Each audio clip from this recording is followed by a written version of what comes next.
¿Qué decir de esa situación tan preocupante del 36% del comercio que ya desapareció? Muchas familias quedaron en la calle, están en el rebusque, no tienen ningún protocolo de bioseguridad. Creo que se han equivocado de arriba abajo quienes se han empeñado en acabar los empleos como excusa para evitar los contagios del COVID-19.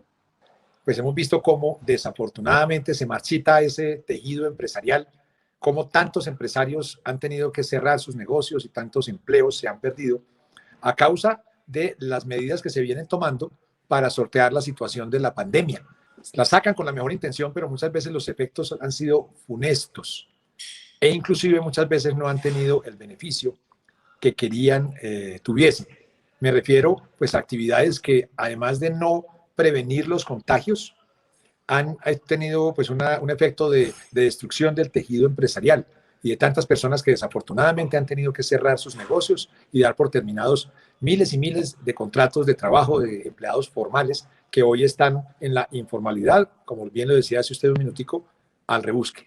Todas estas medidas son muy antipáticas para el comercio. Realmente todo eso que está ocurriendo ha ocurrido por desorden de la gente, desorden muchas veces dentro de las familias, en reuniones familiares, muchos que se van de rumba, muchos que están violando todos los protocolos que están establecidos, pero no se puede achacar todo esto que está ocurriendo al comercio y menos aún al comercio formal que viene manejando esas medidas de bioseguridad y cumpliendo con todos estos protocolos desde el principio, porque desde marzo del año pasado empezamos a trabajar en eso y nosotros tenemos como mostrar sector por sector cómo se ha hecho el análisis y cómo se han logrado que se implemente en la gran mayoría de los establecimientos comerciales esos protocolos de bioseguridad. Y ejercicios como el 3x4, 3 cerrados y 4 abiertos, que por ejemplo la semana pasada fue al revés, fueron 4 cerrados y 3 abiertos, pues lo que hacen es acelerar la situación que hoy está viviendo el comercio y los empresarios, y medidas como el pico y cédula, que lo que hace es desplazar la demanda del comercio formal, que es el que tiene que exigir el documento, hacia el comercio informal, que pues no tiene ningún tipo de reparo en venderle a cualquier persona,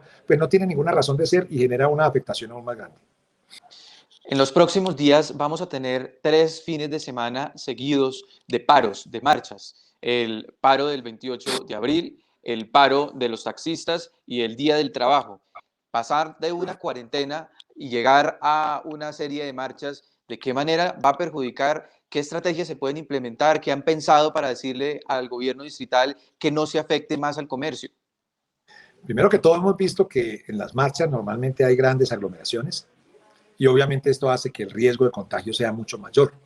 Entonces, la pregunta es, ¿se deben o no se deben autorizar estas marchas? Es claro que que el derecho a la protesta existe, pero también existe el derecho al trabajo, también existe el derecho a la movilidad. Y hoy estamos limitando ese derecho al trabajo y ese derecho a la movilidad en aras de conservar la salud. ¿Cómo es que no se está haciendo algo similar en el manejo de estas marchas? Sabemos que muchas de ellas terminan generando unas aglomeraciones que pueden ser una fuente de contagio que termina afectando aún más, porque después de que se dan esos contagios, a que terminan sancionando o a que terminan restringiendo es al comercio que no puede volver a abrir sus puertas.